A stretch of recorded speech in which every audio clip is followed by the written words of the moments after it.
بسم الله الرحمن الرحيم. السلام عليكم ورحمة الله وبركاته.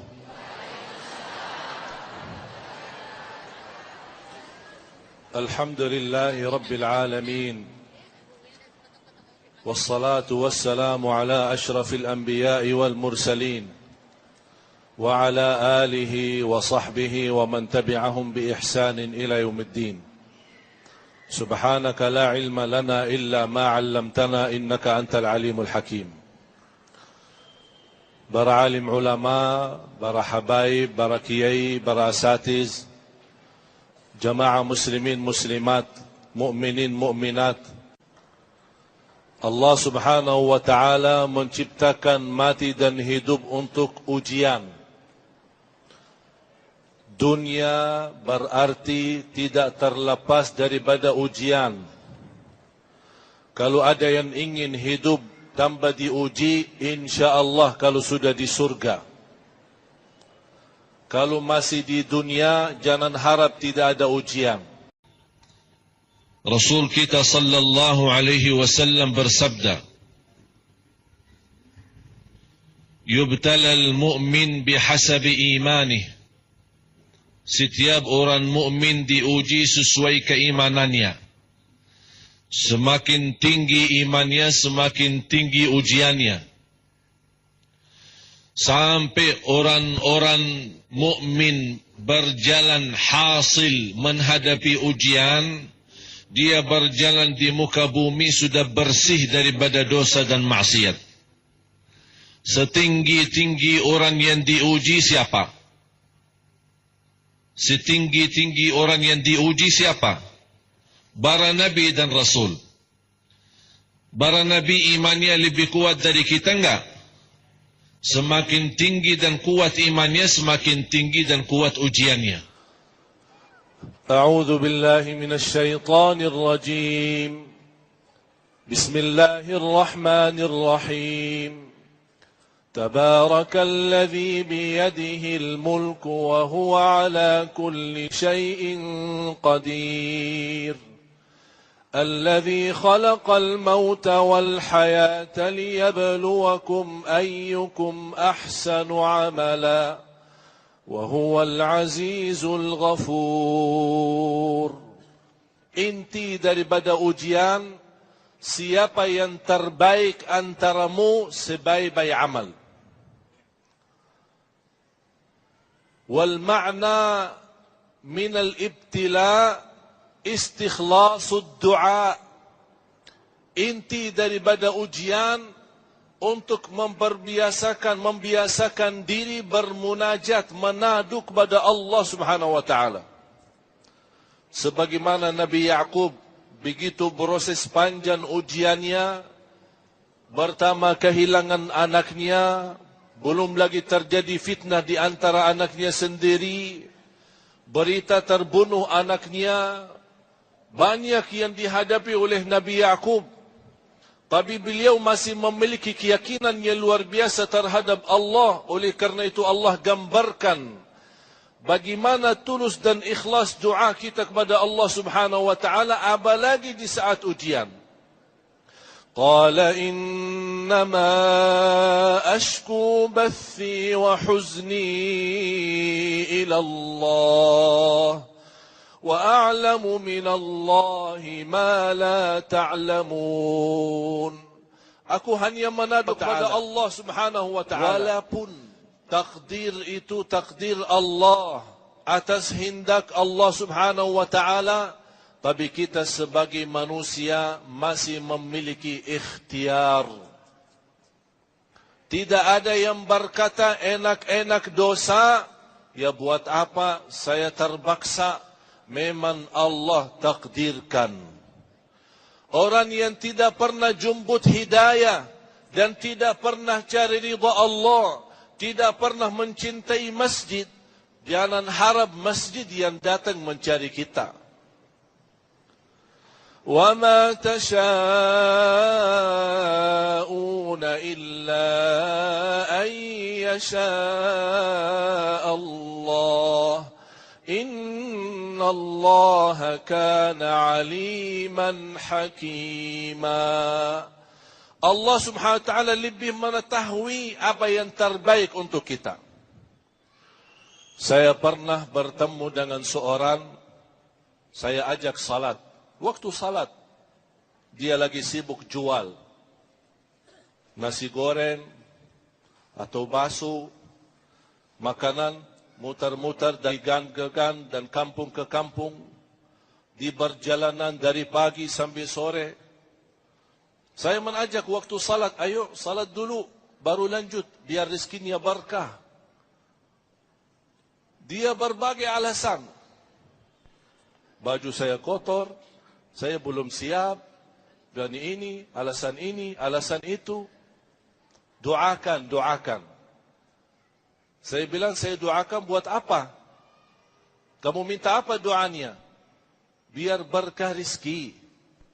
Saya menjawab, insyaAllah saya doakan supaya mau salat. Baru terjamin berkah rezeki. Berkah rezeki walaupun saya doakan, tidak ada guna kalau tidak salat. Wa'mur ahlaka bis-salati wastabir 'alayha. La nas'aluka rizqa, nahnu narzuquka wal 'aqibatu lit-taqwa. Allah ikatkan salat dengan rizki. Rizki ingin lancar, berkah salat. Orang-orang yang ingin menjemput hidayah, yang kita setiap hari baca di dalam suratul Fatihah, ihdinas siratal mustaqim, itu bukan hanya sebuah bacaan yang kita semua hafal, dan minimal kita baca 17 kali dalam salat fardu, tapi ada tanda dan bukti, gerakkan, ada usaha dan ikhtiar menjemput hidayah Allah Subhanahu wa taala. Karena ada orang yang hanya mengaku diri percaya Allah, tapi tidak mau terima takdir. Padahal Allah menjanjikan di belakang takdir banyak karunia yang kita tidak bisa menghitungkan. Semua ada hikmah, takdir dan qadar. Salah satu rukun iman, rukun yang keenam, wal imanu bil qada'i wal qadar. Iman terhadap qada dan terhadap takdir. Apa beda antara qada dan takdir? Takdir adalah tetapan Allah Subhanahu wa taala sebelum ada bumi dan langit. Allah menciptakan al-qalam untuk menulis. Setelah diciptakan al-qalam, Allah perintahkan al-qalam, tulislah. Kata al-qalam, ya Allah, apa yang aku tulis? Kata Allah Subhanahu wa taala, tulislah apa yang akan terjadi sampai hari kiamat. Ditulis oleh al-qalam di dalam buku yang disimpan di Al-Lauhul Mahfuz.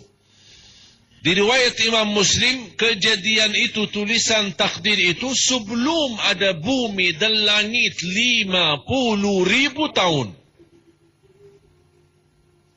Berarti kita di Indonesia, orang yang di Madinah, orang yang di mana, ini berarti sudah 50.000 tahun sebelum ada bumi dan langit. Itu menunjukkan Allah Subhanahu wa taala memiliki kekuasaan ilmu. Allah Maha tahu apa yang sudah terjadi, apa yang terjadi sekarang, dan apa yang akan terjadi. Dan kita seorang mukmin, semakin tinggi ma'rifat kita kepada Allah, semakin tenang hati kita, khususnya terhadap takdir dan qada. Takdir tetapan Allah Subhanahu wa taala, tapi qada adalah hukuman Allah ketika terjadi. Misal, Allah mentakdirkan orang ini akan kecelakaan, tapi karena dia selalu berdoa, Allah Subhanahu wa taala menjadikan takdir ini tidak berfungsi, berarti takdir tambah qada. Ada takdir dengan qada, tetapan Allah sama hukum Allah, hukum Allah, jadilah. Innama amruhu idza arada syai'an an yaqula lahu kun fayakun. Itu namanya qada. Kun, jadilah, yang ditetapkan oleh Allah Subhanahu wa taala. Para jamaah sekalian, martabat takdir ada dua hal. Hal yang tidak bisa ikut campur oleh manusia. Itu urusan Allah saja. Tidak bisa kita ikut campur. Namanya Al-Qadarul Kauni, iradah kauniyah. Semua yang ada di muka bumi ini milik Allah Subhanahu wa ta'ala. Kita tidak mampu membindahkan atau melampatkan terbitnya matahari. Atau kita ingin enak-enak pindahin daripada terbit matahari dari timur, kita arahkan dari barat. Atau dari utara, atau dari selatan. Bisa enggak kita ikut campur gitu? Tidak bisa. Termasuk masalah kelahiran kita, hidup kita, dan mati kita. Ini semua tidak bisa manusia menunda atau mendahulukan. Terkait juga rizki. Itu namanya takdir kauni. Tidak bisa kita rubah. Ada yang kedua adalah takdir syar'i. Itu terkait dengan ikhtiar kita. Orang ketika bertaat, jangan bersenang-senang. Saya bertaat jauh lebih baik daripada yang lain. Jangan terlalu bangga.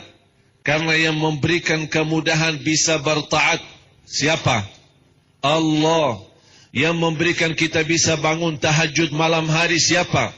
Allah. Ketika anda bangun di tengah malam dan kita ingat masih banyak manusia di saat itu sedang tidur, harus kita bersyukur. Terima kasih ya Allah memberikan kemampuan saya bisa bangun. Ketika kita membaca Al-Quran, tapi banyak di antara orang muslim yang tidak bisa baca Al-Quran, bahkan tidak membaca Al-Quran. Kita jangan merasa bangga dan merasa diri lebih baik daripada yang lain. Justru kita bersyukur kepada Allah. Karena Allah takdirkan kita dengan usaha dan ikhtiar kita. Karena ada takdir terkait dengan ikhtiar. Tapi ada orang berkata, kalau memang semua takdir Allah, berarti kalau saya berdosa maksiat, itu takdir Allah.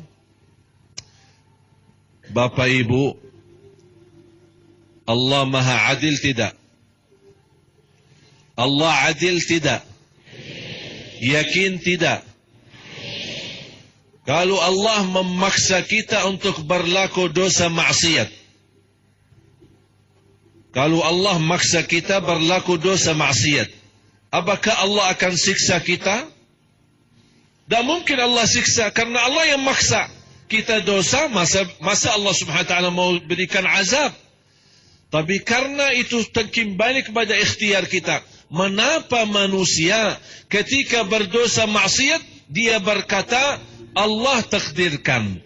Tapi ketika dia mau bertaat atau tidak ada minat bertaat, dia tidak berkata Allah takdirkan saya bertaat.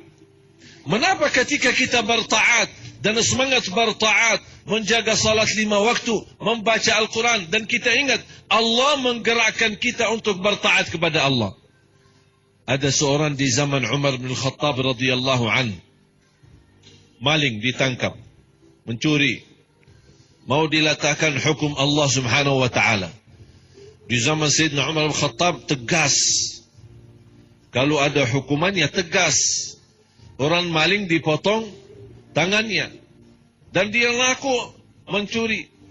Dia berkata, ya betul saya mencuri. Tapi jangan potong tangan saya. Karena saya mencuri karena Allah takdirkan. Jadi jangan salahin saya. Kok salahin siapa ya?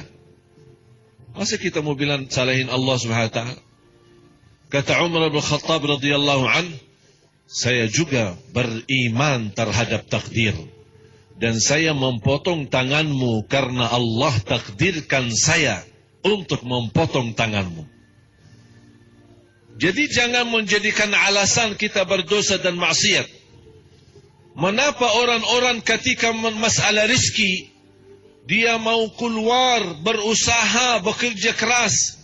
Kenapa tidak berkata, Kalau Allah sudah menetapkan rezeki, ya buat apa ya saya jalan mencari rezeki? Diam aja. Ada orang selalu berdoa. Bahkan bertemu dengan ulama, minta tolong doain. Minta apa? Supaya dapat keturunan.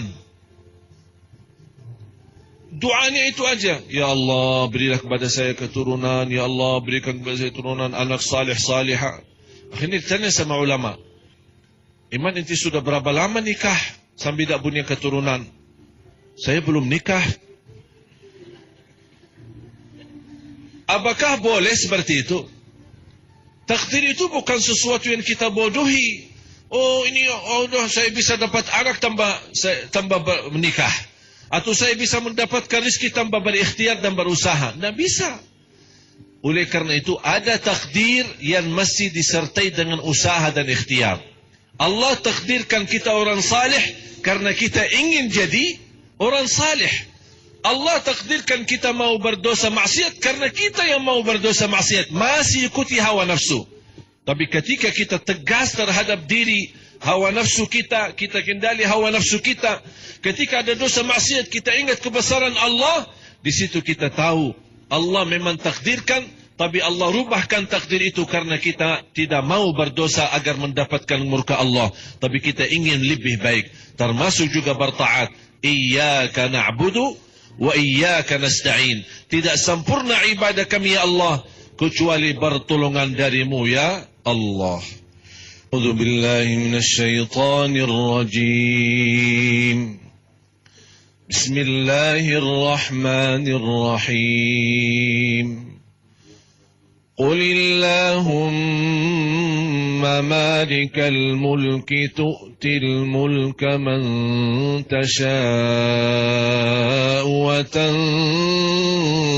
الملك ممن تشاء وتعز من تشاء وتذل من تشاء بيدك الخير إنك على كل شيء قدير تولج الليل في النهار وتولج النهار في الليل وتخرج الحي من الميت وتخرج الميت من الحي وترزق من تشاء بغير حساب. صدق الله العظيم. Bapak Ibu, kekurangan kita belum memahami Al-Quran. Sungguh kita sebagai orang mukmin yang semestinya mempelajari Al-Quran, mendalami Al-Quran. Banyak orang malas mempelajari Al-Quran karena dia menghitungkan jumlah halamannya, menghitungkan jumlah ayatnya. Tapi kalau kita mulai setiap hari satu ayat, ambil artinya, dalami tafsirnya, saya yakin beberapa tahun kemudian kita sudah betul-betul mantap iman dan tinggi ilmu kita. Semakin dekat dengan Al-Quran, semakin mengenal Allah. Semakin dekat mengenal Allah, semakin yakin dan percaya semua di dunia ini atas izin Allah. Mau dia baik, mau dia buruk.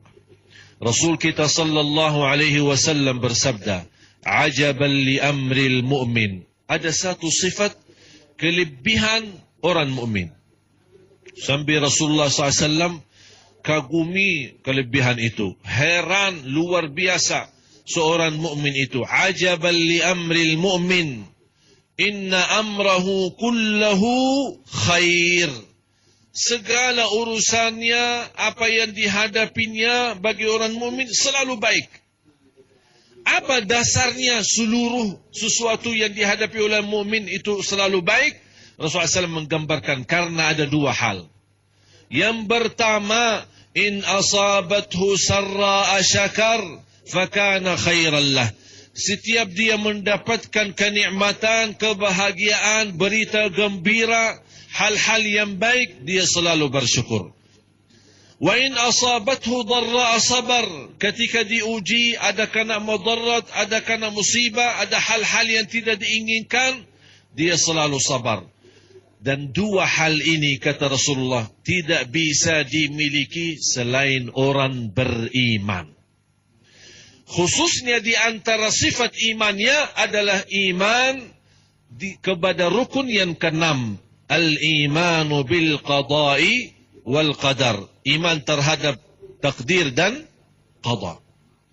Kalau kita betul-betul percaya dan yakin semua atas izin Allah, termasuk nikmat, dia akan membuat kita terlalu senang. Kadang-kadang terlalu senang membuat kita sombong.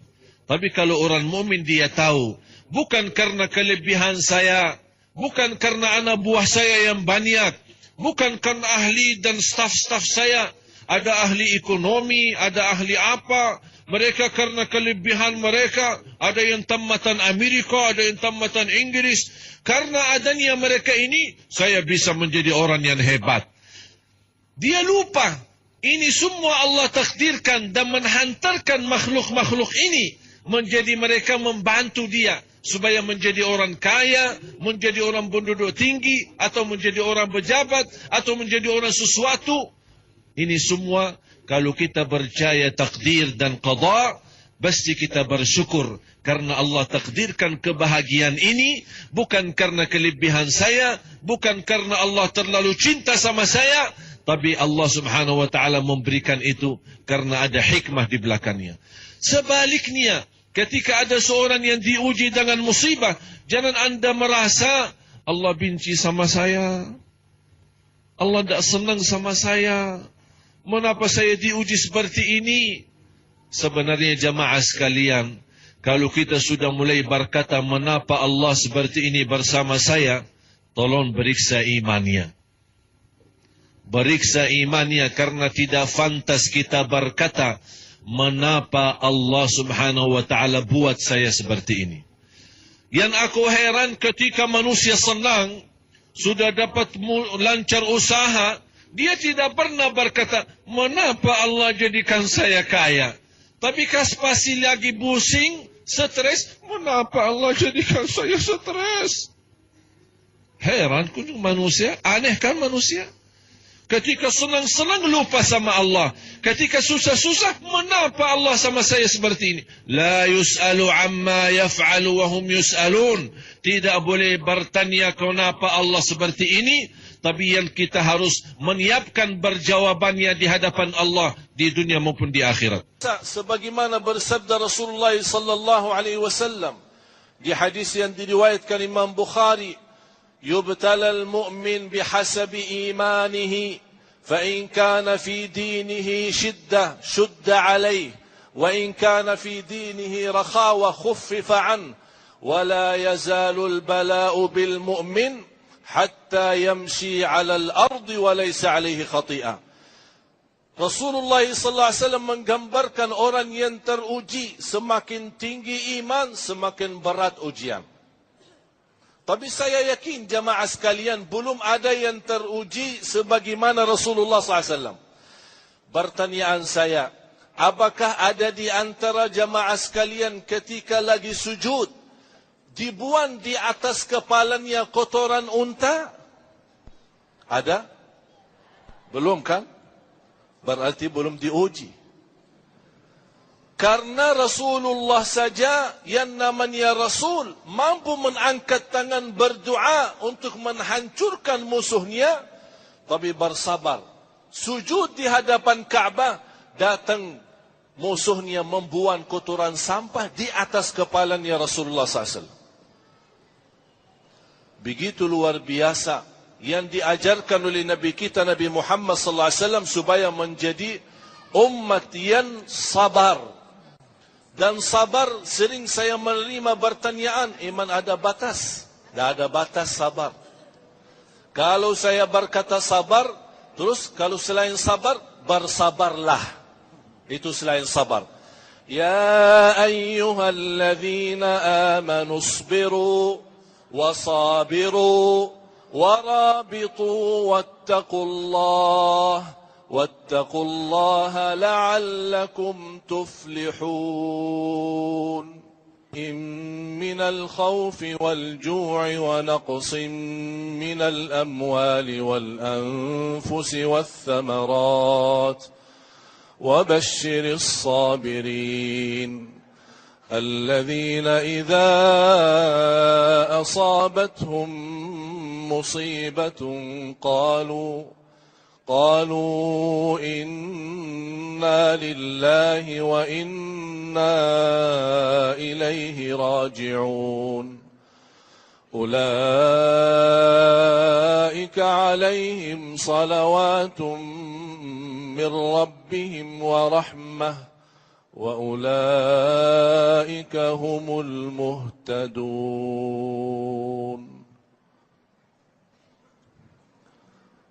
Orang yang sabar, Allah subhanahu wa ta'ala akan salatkan, disalawatkan oleh Allah. Ketika kita bersalawat kepada Nabi Muhammad sekali, Allah balas 10 kali. Ternyata ada amalan bukan hanya salawat kepada Nabi Muhammad sallallahu alaihi wasallam, tapi ada amalan yang bisa membawa kita mendapatkan salawat Allah untuk kita. Dan penafsiran ulama, salawat Allah adalah anugerah, kemuliaan, rahmat, kasih sayang, ampunan, banyak di dalam kata salawat. Di antara yang mendapatkan dibalas oleh Allah salawat selain salawat kepada Nabi Muhammad adalah bagi orang yang sabar. Ketika kita menerima sebuah ujian dan takdir, sikap seorang mukmin yang dia tahu dan percaya takdir itu tidak akan dirubah kalau memang sudah terjadi. Berarti anda punya pilihan, salah satu dari dua pilihan. Ikhlas, ridha dan sabar, takdir tetap berjalan. Pahala sempurna dan dapat ridha Allah. Tidak ikhlas, tidak ridha dan tidak sabar, takdir tetap berjalan dan rugi pahala dan mendapatkan murka Allah. Silahkan milih yang mana. Kalau memang di dua sisi tetap takdir berjalan, istilahnya kalau saya marah dan bersikap keras atau saya tidak menerima, apakah takdir berubah? Tidak akan berubah. Tetap berjalan. Kalau saya ridha, saya ikhlas, saya terima dan saya sabar, apakah takdir berubah? Tetap tidak berubah. Tetap takdir berjalan. Tapi bedanya apa kalau memang dua-duanya tetap takdir berjalan? Yang pertama yang ikhlas, sabar dan ridha, dia dapat pahala sempurna, dapat salawat, dapat rahmah, dapat hidayah, wa ulaika humul muhtadun, diberikan oleh Allah petunjuk. Tapi yang tidak sabar, tidak ikhlas dan tidak ridha, takdir tetap berjalan, rugi pahala, bahkan bisa mendapatkan na'udzubillah kemurkaan Allah subhanahu wa ta'ala. Oleh karena itu jamaah sekalian, harus kita fahami, di dalam ajaran Islam ada kata takdir, ada kata qada. Qada adalah hukum Allah yang sudah berlalu.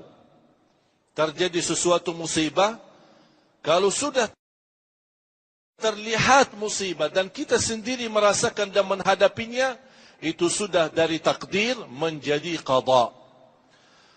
Tapi banyak di antara kita yang belum tahu apa yang disembunyikan oleh Allah di dalam takdir yang belum jadi qada. Banyak. Bahkan kata Imam Ibn Qayyim, kalau Allah izinkan manusia boleh melihat buku takdirnya masing-masing, akan bersyukur kepada Allah subhanahu wa ta'ala. Kalau boleh manusia semua, silahkan lihat. Nasibmu, takdirmu, selama hidup sampai di akhirat. Kata Imam Qayyim, semua manusia akan bersyukur masing-masing Begitu luar biasa karunia Allah Subhanahu wa taala. Ada seorang datangi ulama besar, membawa banyak masalah, curhat, disampaikan apa masalahnya, banyak. Masalah keluarga, masalah keturunan, masalah jodoh, masalah usaha, masalah. Kata ulama, silahkan tuliskan masalahmu. Ditulis. Selesai dituliskan semua, dibawa kemari. Ini suratnya. Udah, suratnya itu masukin di dalam kotak saja. Ada sebuah kotak besar, disimpan, masukin suratnya. InsyaAllah, beres. Bukannya kamu pulang, tenang-tenang saja. InsyaAllah beres. Sekian bulan, dah ada perubahan, malah tambah lebih parah. Datang ke lagi ke ulama. Gimana? Saya sudah capek, pusing, galau. Gimana solusinya? Maaf, enti siapa? Ana dulu datang. Yang mana? Soalnya banyak yang datang. Buktinya tanda saya bawa surat. Suratnya di mana? Itu di dalam kotak itu. Silahkan buka. Dibuka kotaknya, dibawa. Di dalamnya ternyata memang banyak surat. Ayo silahkan cari suratmu. Sambil dia mencari surat dia sendiri, ternyata dia sempat membaca surat-surat orang lain. Begitu dia baca, Astaghfirullahaladzim. Astaghfirullahaladzim. Astaghfirullahaladzim. Dia kaget. Belum ketemu suratnya, dia langsung datang ke guru.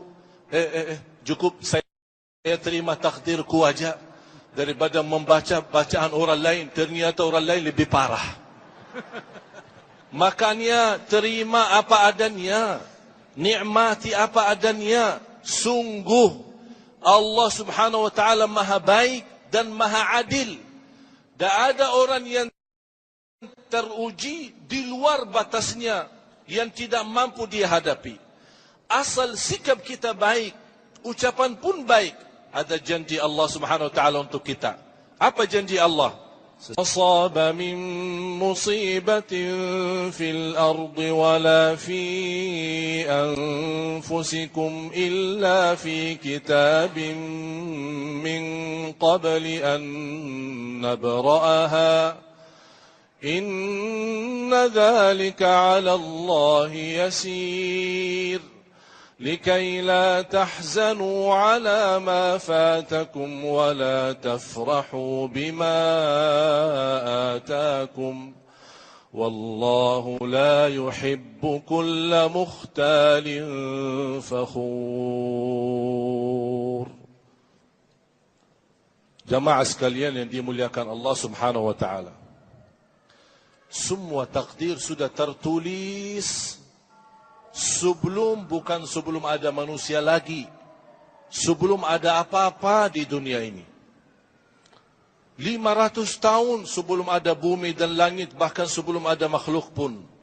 Ketika Allah menciptakan Al-Qalam, uktub ma yakun wa ma sayakun ila qiyamis sa'ah. Tulislah, itu Al-Qalam diperintahkan oleh Allah. Tulislah. Dan itulah yang dijelaskan oleh ulama, pertama makhluk yang diciptakan oleh Allah adalah Al-Qalam. Diperintahkan menuliskan semua negara-negara, keturunan-keturunan, nama-nama, rizki-rizki, di mana ditempatkan, di mana tinggal. Di antaranya si Ali Jaber, lahir Madinah, pindah ke Indonesia. Kok bisa datang ke Indonesia, ngapain? Orang-orang aja milih duduk di Madinah, betul tak? Mau di Madinah atau di Indonesia? Kok masa tak cinta Indonesia sih? Lahir besar di Madinah, tak pernah mimpi muka Indonesia. Tak pernah bercita-cita bisa bahasa Indonesia. Tapi takdir, percaya dan nikmati, ambil hikmah dan berilah yang terbaik. Mau di mana tempatkan, mau di Madinah, mau di Indonesia, mau di manapun, kita selalu berupaya menjadi hamba yang diridai Allah Subhanahu wa taala. Itulah bukti seorang iman dan percaya takdir itu pasti ada hikmah.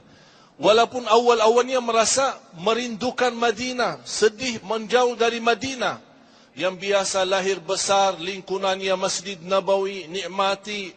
Kalau makam Nabi Muhammad SAW, setiap hari kita tinggal mampir saja. Assalamualaikum ya Rasulullah.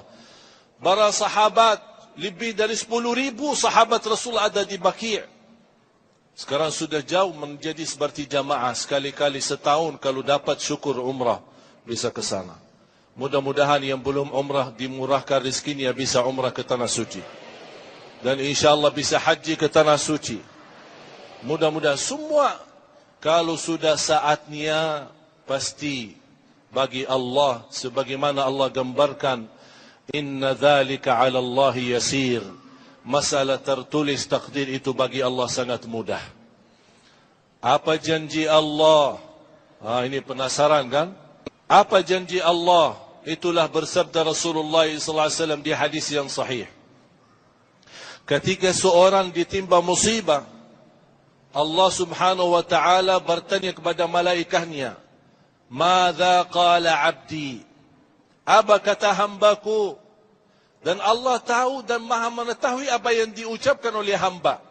Tapi inilah proses kejadian ini disaksikan oleh malaikat. Apa kata hambamu? Apa kata hambaku? Kata malaikat, hamadaka wastarja'. Beliau yang telah menerima sebuah musibah, dia mengucapkan alhamdulillah, inna lillah wa inna ilaihi raji'un. Subhanallah. Bisa enggak ketika kita ditimpa musibah, pertama ucapannya alhamdulillah. Saya habis subuh beberapa waktu lalu, ketika saya menerima berita mobil saya dicuri. Tahu kan beritanya? Begitu berita mobil saya dicuri, langsung saya alhamdulillah,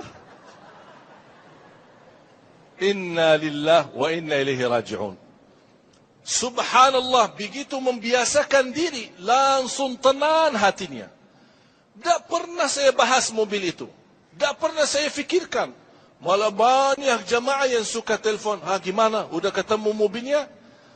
Saya selalu menjawab, insyaAllah ketemu yang lebih baik di sisi Allah subhanahu wa ta'ala. Biasakan ketika ditimpa musibah, segera sebelum bicara, sebelum bersikap, sebelum berkata salah, baru kita, astagfirullah ya Allah, saya salah ucapkan. Daripada seperti itu, langsung, alhamdulillah. Ada berita orang meninggal, alhamdulillah, inna lillahi wa inna ilaihi raji'un. Doakan yang sudah meninggal.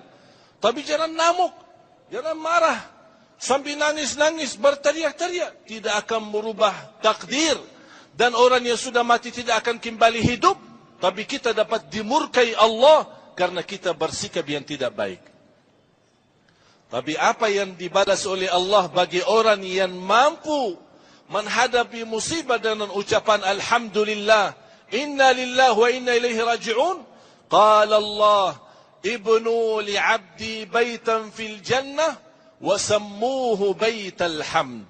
Kata Allah, perintahkan malaikatnya kepada hambaku yang telah saya berikan ujian dan musibah, dan dia berkata alhamdulillah, bangunlah rumah di dalam surga dan dinamakan rumah itu Baitul Hamd, rumah alhamdu. Berarti ada rumah spesial khusus bagi orang yang bersikap baik terhadap ujian. Ketika sudah di dalam surga nanti, dia melihat ada tulisan, rumah saya Baitul Hamd, rumah alhamdu. Banyak juga alhamdu. Kenapa? Karena dia sudah bersikap. Ketika diuji oleh Allah, dia yakini itu datang dari siapa? Dari Allah. Dan jangan anda merasa kalau Allah menguji kita, seolah-olah Allah menghukum kita. Itu tidak baik bersikap seperti itu. Allah tidak menghukum kita. Tapi justru tanda ujian Allah membersihkan kita. Inna Allah la ya'khudhu illa liyu'ti. Allah tidak pernah mengambil sesuatu, pasti ada tujuan untuk memberi yang lebih baik. Bukan memberi yang lebih kurang, memberi yang lebih baik. Tapi proses menerima yang lebih baik itu tergantung sabar. Kalau ikhlas, super sabar, kun fayakun, datang yang lebih baik. Tapi kalau sabarannya masih tergoda, belum begitu kuat, ternyata yang terbaik yang dijanjikan oleh Allah agak lama baru datang. Makanya kita biasakan diri super ikhlas, super sabar, agar kita melihat begitu mulianya Allah, dahsyatnya Allah, hebatnya Allah memberikan kepada hamba yang terbaik. Yakini jamaah sekalian yang dimuliakan Allah Subhanahu wa taala, Allah Maha Adil, Allah Maha Baik. Kalau Allah inti daripada ujian, Allah mau menghukumkan kita, ingat ayat ini di surah Fatir, surah 35 ayat 45. Mohon menjadi pelajaran untuk kita semua. Kalau kita tahu memang takdir itu adalah hukuman Allah, berarti tidak ada makhluk pun yang mampu hidup di bumi. A'udzu billahi minasy syaithanir rajim. Walau yu'akhidhu Allahu an-nasa bima kasabu ma taraka 'ala dhahriha min dabbah walakin yu'akhiruhum ila ajalin musamma. فإذا جاء أجلهم فإن الله كان بعباده بصيرا.